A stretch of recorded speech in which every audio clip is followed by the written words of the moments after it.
Okay, so this parable is the empty house, and it references Matthew 12:43 through 45.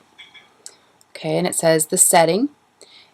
In the prior context, some of the Pharisees and the teachers of the law had said to Christ, "Teacher, we want to see a miraculous sign from you." Matthew 12:38.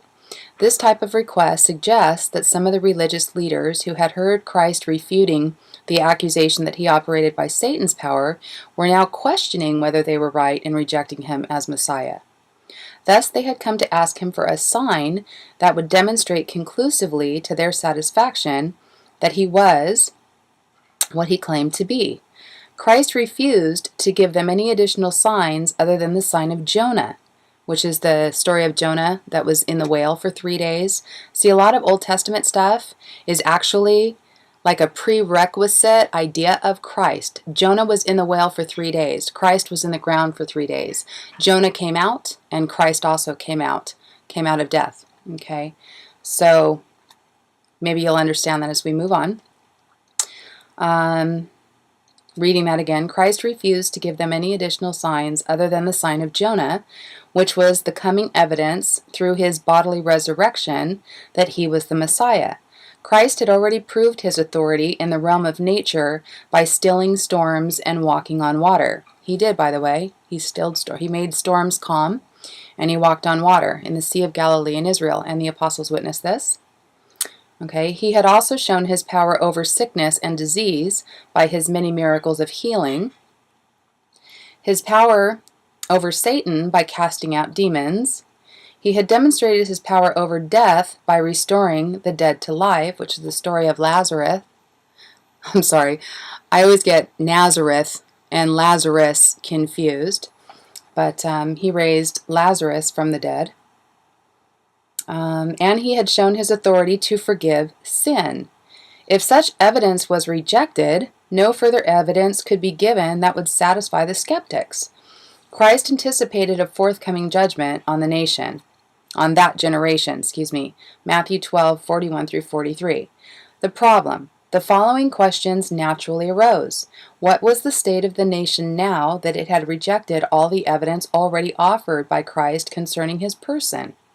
How did God view that generation to whom the offer of the kingdom had been made through the ministry of John the Baptist and through Christ himself? The solution: Christ spoke of a demon-possessed man. Such a one was considered unclean and unfit to live in the community. Now, by the way, in today's modern age, nobody even talks about demon possession. To talk about demon possession makes people roll their eyes in such ridiculousness, thanks to Hollywood movies. But I believe that there's a motive behind that. Okay, everything in Hollywood is meant to entertain you and distract you from God, and that's exactly what it does. So be careful what you watch on TV. Anyway, it used to be that exorcisms, at least in the Catholic Church, were performed on a constant basis. I mean, it was a part of life back in those days. Now you just don't hear about it anymore. But it's not that it's not happening, people. It's just that you're not hearing about it. Okay, so such a one was considered unclean and unfit to live in the community. He would have been compelled to separate himself from his family and village and live apart. In order to find a more suitable place in which to dwell, the demon left this man. Being freed from possession, the man now could return to his family, friends, and community and enjoy fellowship with them again. However, the demon did not find a more suitable place, being a person at this point, and returned to the man from whom it had departed. The demon evidently suspected that its host would have been occupied by other demons in its absence. However, on returning, it found that the man was still free from demon possession. The demon's former place of occupancy was unoccupied, swept clean, and put in order. Matthew 12:44. Okay.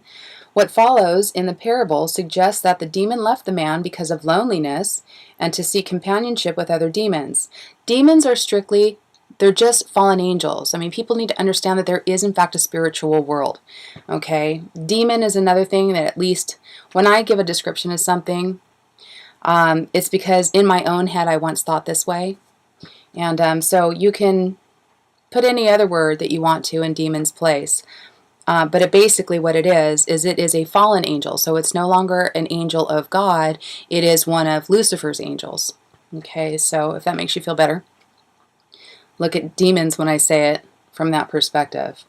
When the demon returned to the man, it brought 7 other demons, more wicked than itself, and they all entered the man.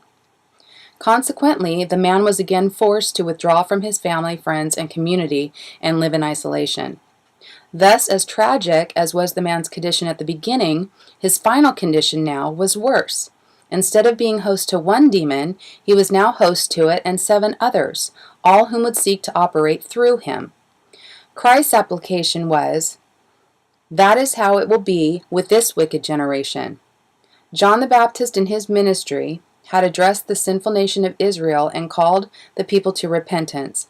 As a result, the whole Judean countryside and all the people of Jerusalem went out to him. They confessed their sins and were baptized by him in the Jordan River. This profession of cleansing by the nation was represented in the parable by the departure of the demon from the demon-possessed man.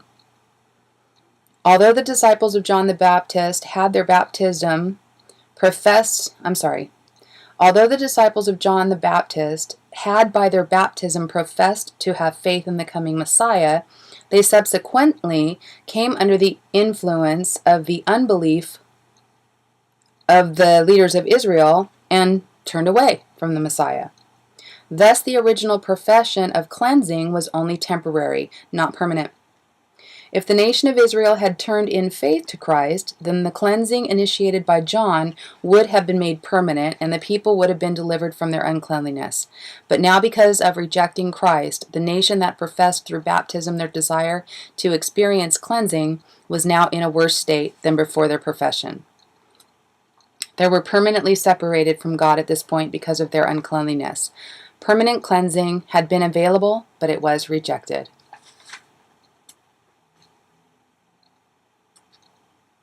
And so to sum it up, basically it's just saying that they are now in a worse position for having accepted Christ in the beginning and then turning away from him in the end. They are in worse shape than before. And hence, apparently, greater judgment, which is going to be during the Great Tribulation period. We'll get to that eventually too. Hope that helps.